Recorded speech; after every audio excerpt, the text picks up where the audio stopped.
অন্যান্য উপাস্যদেরকে ডাকে, দেবতাদেরকে ডাকে, তাদেরকে তোমরা গালি দিও না।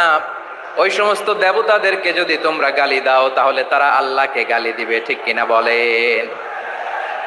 আমরা দেবতাদের গালি দিলে ওরা আল্লাহকে গালি দিবে। রব্বুল আলামিন বলেন, খবরদার দেবতাদেরকে গালি দিও না, তাহলে ওরা তোমার রব আল্লাহরে গালি দেবে।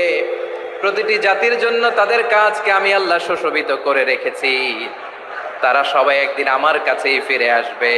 এরপর আমি রব্বুল আলামিন তাদের আমলনামা তাদেরকে জানিয়ে দেব। সুবহানাল্লাহ পড়ে। প্রিয় ভাইরা, আল্লাহ তাআলা বলেছেন খবরদার গালি দিও না। আদেশটা কার? আওয়াজ করে বলেন তো। হিন্দুদের দেবতা দেবদেবীদেরকে গালি দেওয়া যাবে না। আওয়াজ করে বলুন প্রিয় ভাইরা, এই আদেশটা কার? এই আপনাদের গলার আওয়াজ। অন্য ধর্মের দেবতাদেরকে যে গালি দেওয়া যাবে না, এই আদেশটা কার? আরো জোরে বলুন, কার? গালি দিবেন কোন দেবতাকে? দিবেন? যদি দেন তাহলে ওরা আল্লাহরে গালি দিবে। তাহলে আল্লাহরে গালি খাওয়াইলো কে? আপনি, ঠিক কিনা বলেন? আমি আল্লাহকে গালি খাওয়ানোর কারণ হলাম, কারণ আমি যদি গালি না দিতাম ওরা আমার রবকে গালি দিত না। আওয়াজ করে বলেন ঠিক কিনা? তাহলে প্রিয় ভাইয়েরা, ইসলাম আমাদেরকে শিখায়, সূরাতুল আনআমের 108 নম্বর আয়াত থেকে আমরা বুঝলাম কোন ধর্মকে ছোট করা যাবে না। অন্য ধর্মকে ছোট করা মানে ইসলামকে ছোট করা। অন্য ধর্মের দেবতাকে গালি দেওয়া মানে আল্লাহকে গালি খাওয়ানো। আওয়াজ করে বলেন ঠিক কিনা? খবরদার, এটা করা যাবে না। আর অন্য ধর্মের দেবতাকে যদি আপনি গালি দেন, ওরা ইসলাম থেকে দূরে সরে যাবে। যাও ইসলামের প্রতি আকৃষ্ট হয়েছিল আর কোনোদিন ইসলামের ধারে কাছে আসবে না। আওয়াজ করে বলেন ঠিক কিনা? এজন্য কখনো কোনোদিন অন্য ধর্মের দেবতাদেরকে গালি দেওয়া যাবে না। অন্য ধর্মের কোনো দেবতাদেরকে আমরা গালি দিব না, গালি দিব না, বরং ইসলামের beauty, the beauty of Islam, ইসলামের সৌন্দর্যকে আমরা তুলে ধরবো। আমরা যদি বিশ্বনবী সাল্লাল্লাহু আলাইহি ওয়াসাল্লামের জীবনের দিকে তাকাই তাহলে আমি দেখব বিষ্ণু ইসলাম মক্কাতে কিংবা মদিনাতে অন্য ধর্মের লোকদের সাথে খুব পিসফুলি লাইফ লিড করেছেন। হোক মুশরিক, হোক খ্রিস্টান, হোক ইহুদি, বিশ্বনবী সবার সাথে মিলেমিশে ছিলেন। আলহামদুলিল্লাহ বলেন। ইসলাম হচ্ছে পিসফুল রিলিজিয়ান। অন্য ধর্মের প্রতি সহনশীলতার সবক ইসলাম আমাদেরকে দেয়।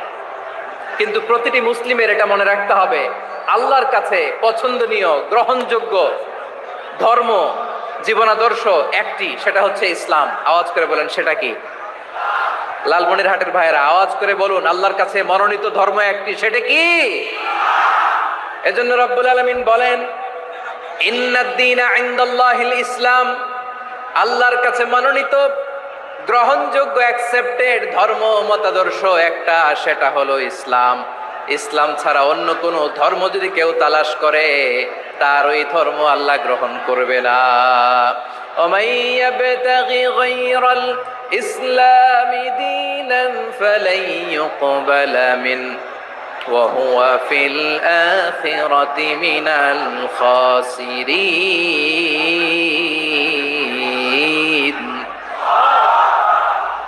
Whoever seek anything except Islam, that won't be accepted from him, and he will be loser in the day of judgment. কিয়ামতের দিন ইসলাম ছাড়া কেউ যদি অন্য কোনো ধর্ম তালাশ করেছে দুনিয়াতে, তার এই মতাদর্শ গ্রহণ করা হবে না। and he will be loser, সে হবে লুজার, ক্ষতিগ্রস্ত। হাই হাই কোম্পানির ম্যানেজার, ওর আমও শেষ, সালাও শেষ। আওয়াজ করে বলেন ঠিক কি না? এজন্য ইসলাম পেয়ে আমরা খুশি না বেজার?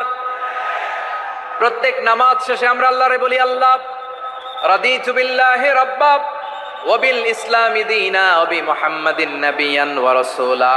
ও আল্লাহ, তোমারে রব হিসেবে পেয়ে আমরা খুশি। ও আল্লাহ, ইসলামকে ধর্ম হিসেবে পেয়ে আমরা খুশি।